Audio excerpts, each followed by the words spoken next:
तो आज की सबसे बड़ी खबर यह है कि अमेरिका ने रशिया में रहने वाले अपने सभी नागरिकों को तुरंत प्रभाव से मॉस्को से बाहर चले जाने के लिए कहा है, रशिया छोड़ देने के लिए कहा है। इसका मतलब यह है कि आने वाले दिनों में कुछ ऐसा होने वाला है जिससे रशिया में रहने वाले अमेरिका के नागरिकों की जान खतरे में पड़ सकती है। दूसरी बड़ी खबर यह है कि रशिया ने जर्मनी और फ्रांस समेत 36 यूरोपीय देशों के लिए अपना एयर स्पेस बंद कर दिया है और यूरोप के इन देशों ने रशिया के लिए भी अपना एयर स्पेस बंद कर दिया है। और आज शाम को बेलारूस में पहली बार यूक्रेन और रशिया के बीच युद्ध को रोकने के लिए जो बातचीत हुई उसका कोई नतीजा नहीं निकला है, यानी युद्ध ऐसे ही जारी रहेगा। इस बीच व्लादिमीर पुतिन ने रशिया के परमाणु हथियारों को कंट्रोल करने वाली अपनी फोर्सेस को अलर्ट मोड पर डाल दिया है, जिससे रशिया पूरी दुनिया को यह धमकी दे रहा है कि वो जरूरत पड़ने पर अपना न्यूक्लियर बटन भी दबा सकता है। और ये एक बहुत ही खतरनाक खबर है। यूक्रेन और रशिया के बीच छिड़े इस युद्ध को आज 5 दिन हो चुके हैं और इन 5 दिनों को आप इन टॉप 5 वीडियोस से समझ सकते हैं। इनमें पहला वीडियो यूक्रेन पर रशिया के हमले का है, जिसके बाद यह पूरा युद्ध शुरू हुआ था। दूसरा वीडियो उन बॉम्ब शेल्टर्स का है जहां यूक्रेन के लोग हवाई हमलों से बचने के लिए भूखे प्यासे जान बचाने के लिए संघर्ष कर रहे हैं। तीसरा वीडियो कीव की उस रिहायशी इमारत का है जिसमें हजारों लोग रहते हैं, लेकिन मिसाइल अटैक में यह रिहायशी इमारत पूरी तरह से नष्ट हो गई, जिससे यह पता चलता है कि रशिया की सेना रिहायशी इमारतों को और घरों को भी अपना निशाना बना रही है। देखिए, चौथा वीडियो यूक्रेन के उन नागरिकों का है जो रशियन टैंक्स के सामने चट्टान की तरह आकर खड़े हो गए और रशिया की सेना के खिलाफ यूक्रेन का सच्चा सिपाही बनकर उसके खिलाफ लड़ने लगे।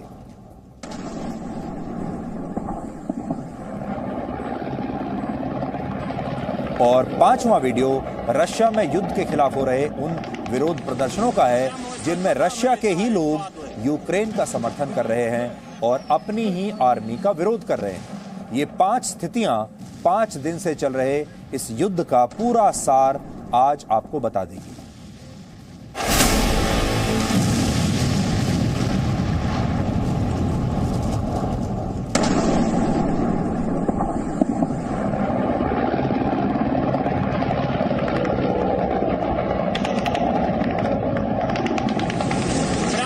Котами летають, падли.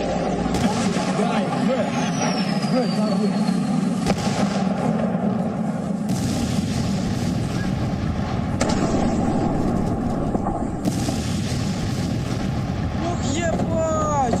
Банан, блядь! Банан! Банан!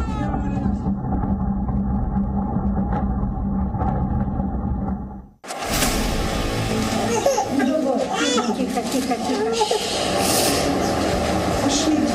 Поняла, что это война. Уже отвлекся. Я никогда не думала, что в моей жизни будет происходить вот такая.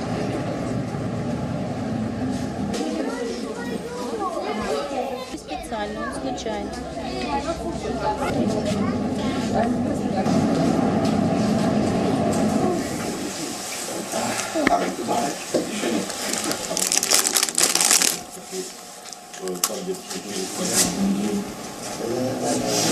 Я просто, по-моему, понимал.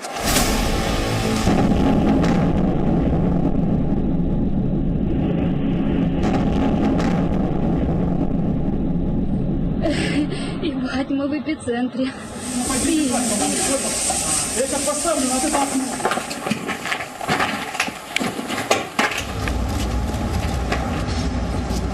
Вот дым.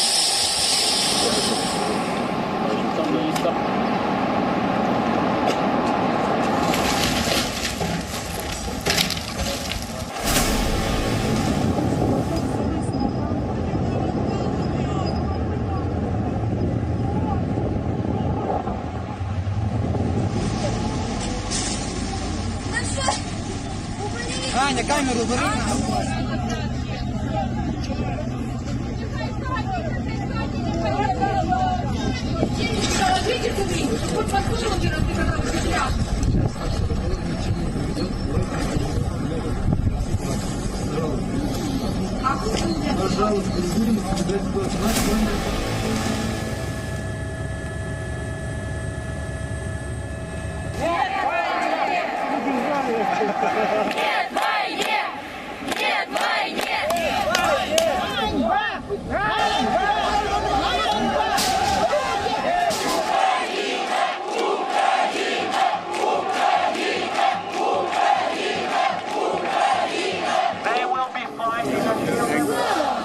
Дякую. Dziękuję jeszcze raz bardzo serdecznie. Niech żyje Polska! तो ये 5 वीडियोस आज हमने आपको निकाले थे जो आपको युद्ध के इन 5 दिनों के बारे में बता सकते हैं। रशिया ने मध्य यूक्रेन, पूर्वी यूक्रेन, उत्तर पूर्वी यूक्रेन और दक्षिण यूक्रेन के ज्यादातर इलाकों पर अपने नियंत्रण का दावा किया है, लेकिन यूक्रेन के रक्षा मंत्रालय ने यह बताया है कि उसकी सेना और उसके नागरिकों ने रशिया की सेना को परेशान करके रख दिया है और रशिया की सेना के लिए अब किसी भी इलाके में ज्यादा देर तक अपना नियंत्रण बरकरार रखना बहुत ही चुनौतीपूर्ण साबित हो रहा है। युद्ध की इस त्रासदी को आप यूक्रेन की राजधानी कीव से आई इन तस्वीरों से भी समझ सकते हैं, जहां आज यूक्रेन के सैनिकों और नागरिकों ने मिलकर रशिया की सेना के खिलाफ लड़ाई लड़ी, जिसमें 15 से ज्यादा इमारतों और करीब 8 रशियन टैंक्स के नष्ट होने का दावा किया गया है। आप इन तस्वीरों को आज ध्यान से देखिए तो आपको पता चलेगा कि कैसे युद्ध एक शहर को उजाड़ देता है और उस पर ऐसे दाग लगा देता है जिन्हें कभी भी मिटाया नहीं जा सकता, कभी भी भूला नहीं जा सकता।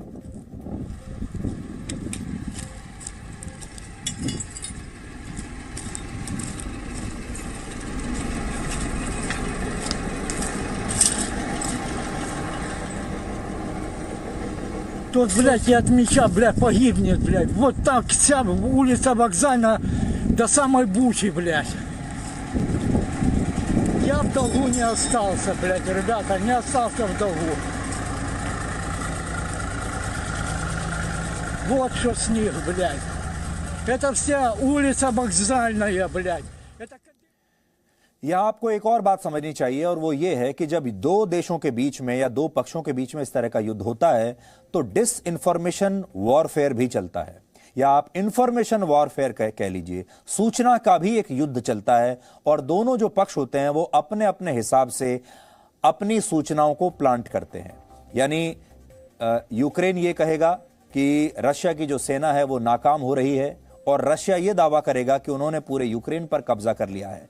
दोनों ही अपने अपने दावे करेंगे और ऐसी स्थिति कई बार बन जाती है कि इन दावों को चेक करना किसी के लिए भी बहुत मुश्किल हो जाता है। दूसरी बड़ी बात यह है कि इस समय यहां पर जितनी भी रिपोर्टिंग हो रही है ज्यादातर पश्चिमी देशों के चैनल हैं और जो न्यूज एजेंसीज हैं बड़ी बड़ी जो रिपोर्ट कर रही हैं, जो जानकारी दे रही हैं, वो भी पश्चिमी देशों की हैं। इसलिए जब वो जानकारियां देती हैं, सूचना निकालती हैं, तो उसमें पश्चिमी देशों का हित भी छिपा हुआ होता है। इसलिए इस समय स्थिति ऐसी है कि आप किसी भी जानकारी पर 100% विश्वास नहीं कर सकते, लेकिन तब भी हमारी ये कोशिश रहती है कि हम जो भी जानकारी आप तक लाएं उसे हम अलग अलग सूत्रों से क्रॉस चेक करवाएं और तब आपके सामने उस जानकारी को रखें।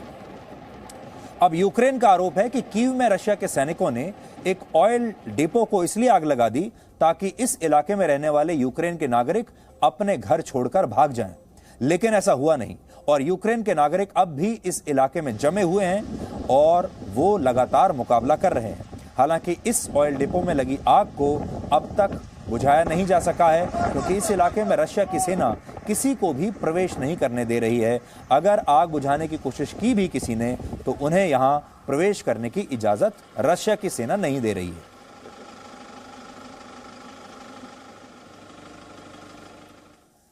यूक्रेन की राजधानी कीव के पूर्वी इलाकों में भी आज लगातार बम धमाकों की आवाजें सुनी गई और रशिया की सेना ने रिहायशी इलाकों और आम लोगों को भी निशाना बनाते हुए रॉकेट हमले किए हैं। आप इस वीडियो में एक साथ कई इमारतों को रॉकेट हमलों में नष्ट होते हुए अभी देख पाएंगे। ध्यान से आप देखिए।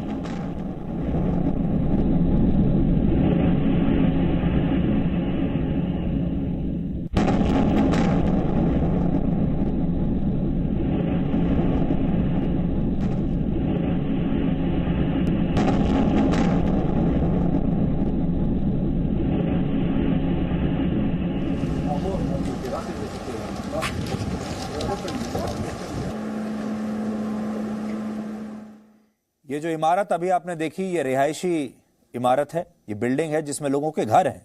इससे यह पता चलता है कि अब आम लोग भी यूक्रेन में सुरक्षित नहीं है।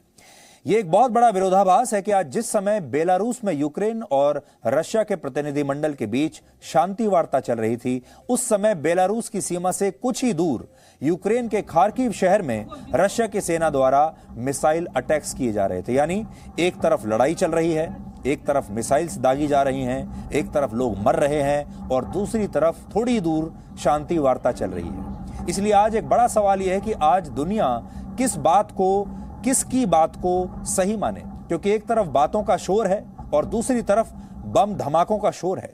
सच्चाई क्या है, सच कहां छिपा हुआ है, कहां दबा हुआ है, आज दुनिया यही ढूंढ रही है। और इस शोर में यूक्रेन के नागरिकों की पीड़ा, वहां के आम लोगों की पीड़ा और उनका दर्द शायद कोई समझना नहीं चाहता।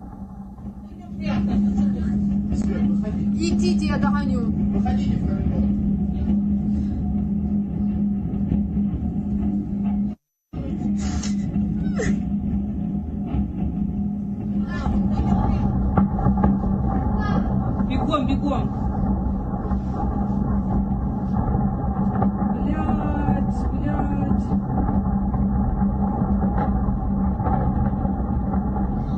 Промежность.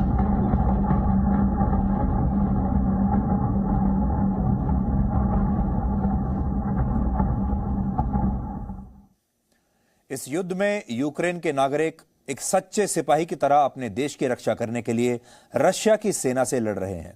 यूक्रेन के बखमाक में यूक्रेन का एक आम नागरिक रशिया के टैंक को रोकने के लिए उस पर चढ़ गया और उसे अपने इलाके में प्रवेश करने से रोकने की पूरी कोशिश करने लगा। और जब यह टैंक रुका नहीं तो यह व्यक्ति घुटनों पर बैठ गया और इसने कहा कि वो खुशी खुशी इस टैंक के नीचे कुचलकर मर जाना पसंद करेगा, लेकिन वो इस टैंक के सामने से हटेगा नहीं। इस वीडियो की चारों तरफ चर्चा हो रही है, देखिए आप। ये यूक्रेन के आम नागरिक हैं, ये सैनिक नहीं है।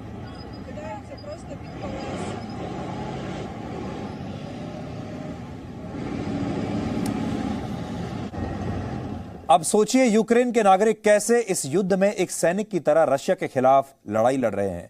भारत के लोगों को, आप सबको आज यूक्रेन के लोगों से यह सीखना चाहिए कि एक सच्चा नागरिक देश के लिए टैक्स भी देता है और जरूरत पड़ने पर अपनी जान भी देता है। हमारे देश में आपने देखा होगा बहुत सारे लोग हैं जो कहते हैं कि लड़ना हमारा काम नहीं है, हम तो टैक्स पेयर हैं, हमने टैक्स दे दिया, अब हम अपने परिवारों के साथ अपने अपने घरों में रहेंगे और लड़ने का काम और शहीद होने का काम तो सैनिकों का है, उन्हें मरने दीजिए, उन्हें शहीद होने दीजिए, वही हमारी रक्षा करेंगे। लेकिन यूक्रेन से आज हमारे देश के लोग बहुत कुछ सीख सकते हैं। यह मत सोचिए कि यूक्रेन ने पहले भारत का कितना साथ दिया है, यूक्रेन भारत का मित्र देश रहा है या नहीं, यह मत सोचिए। इंसान पूरी दुनिया में एक जैसे होते हैं, लोग एक जैसे होते हैं। और आज आप देखिए कि यूक्रेन का जो आम आदमी है वो अपने देश के लिए कैसे लड़ रहा है, पूरे जज्बात के साथ, देशभक्ति के साथ। इसी तरह का एक और वीडियो यूक्रेन के एक और शहर कराकेका से आया है, जहां रशियन टैंक्स को रोकने के लिए यूक्रेन के नागरिक सड़कों पर उतर आए और इन लोगों ने पैदल मार्च निकालकर रशिया के सैनिकों को पीछे हटने पर मजबूर कर दिया। Танки їдуть заднім ходом. Карюківська громада не пустила їх в місто Карюківку. Людей. तो इन तस्वीरों से आप ये समझ सकते हैं कि युद्ध हमेशा हथियारों के दम पर नहीं लड़ा जाता, युद्ध हमेशा सिर्फ सेना के दम पर नहीं लड़ा जाता। युद्ध असल में जज्बातों से लड़ा जाता है, पैशन से लड़ा जाता है, देशभक्ति से लड़ा जाता है और बहादुरी से लड़ा जाता है। यूक्रेन में इस समय मार्शल लॉ लागू है, जिसके तहत 18 से 60 वर्ष के पुरुष नागरिकों के लिए सेना के साथ युद्ध में लड़ना वहां अनिवार्य है। लेकिन यूक्रेन में केवल पुरुष ही नहीं बल्कि महिलाओं ने भी रशिया की सेना के खिलाफ हथियार उठा लिए हैं और अकेले कीव में अब तक नागरिकों को यूक्रेन की सरकार 25,000 असॉल्ट राइफल्स दे चुकी है। हालांकि रशिया अब हवाई हमलों पर ज्यादा जोर दे रहा है। रशिया ने अपने जो रणनीति है वो बदल दी है, क्योंकि नीचे जब वो जा रहे हैं हमले के लिए तो सड़कों पर उन्हें यूक्रेन के नागरिक मिल रहे हैं, इसलिए अब रशिया हवाई हमले कर रहा है। आज ही पश्चिमी यूक्रेन के एक एयरपोर्ट के पास हवाई हमले किए गए हैं, जिनमें कुछ नागरिकों के घायल होने की भी खबर हमें मिली है।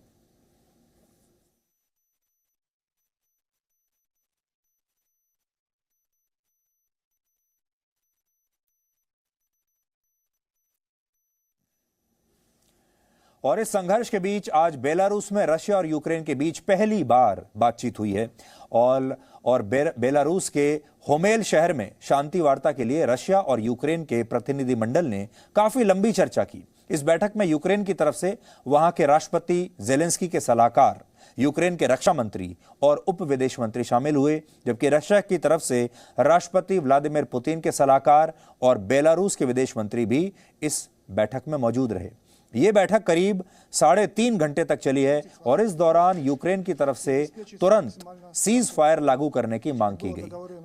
हालांकि यूक्रेन चाहता है कि रशिया पूर्वी यूक्रेन के डोनबास और दक्षिणी यूक्रेन के क्राइमिया क्षेत्र से अपनी सेना को वापस बुला ले, और रशिया ने इन दोनों ही मांगों को सार्थक नहीं माना है, इन्हें ठुकरा दिया है और कहा है कि यूक्रेन इस तरह की शर्तें लगाकर युद्ध को रोकना ही नहीं चाहता। यानी आज युद्ध को रोकने के लिए रशिया और यूक्रेन के बीच बातचीत तो शुरू हुई है, लेकिन इसका कोई नतीजा नहीं निकला है और युद्ध पहले की तरह ही जारी है। इस शांति वार्ता के बीच आज 2 तस्वीरों की काफी चर्चा हो रही है, जो वो आपको देखनी चाहिए। इनमें पहली तस्वीर में रशिया के राष्ट्रपति व्लादिमीर पुतिन और उनके रक्षा मंत्री बैठक करते हुए दिख रहे हैं। इस तस्वीर को आप देखिए, लंबी सी एक टेबल है बीच में, ये एक कॉन्फ्रेंस रूम जैसा कोई कमरा है और इसमें राष्ट्रपति पुतिन अपने रक्षा मंत्री से बात कर रहे हैं। रक्षा मंत्री बहुत दूर बैठे हुए हैं, देखिए पुतिन अपने रक्षा मंत्री से कितनी दूरी पर बैठकर बात कर रहे हैं, यहां आप देख सकते हैं ये बात। यह तस्वीर एक दिन पहले की है, जबकि रशिया के रक्षा मंत्री पुतिन को यूक्रेन संकट पर यह सारी जानकारी दे रहे हैं। लेकिन अब दूसरी तस्वीर देखिए, जिसमें यूक्रेन के राष्ट्रपति जेलेंस्की अपने रक्षा मंत्री के गले में हाथ डालकर उनके साथ बैठे हुए हैं और इतनी मुसीबत के क्षण में भी ये दोनों मुस्कुरा रहे हैं। आप इन दोनों तस्वीरों से जेलेंस्की और पुतिन के बीच अंतर कर सकते हैं। दोनों जो लोग हैं, दोनों नेता बिल्कुल डिफरेंट पर्सनैलिटीज हैं, एकदम अलग शख्सियत है दोनों की। Presenting B News app, available on Google Play and App Store. Download it now.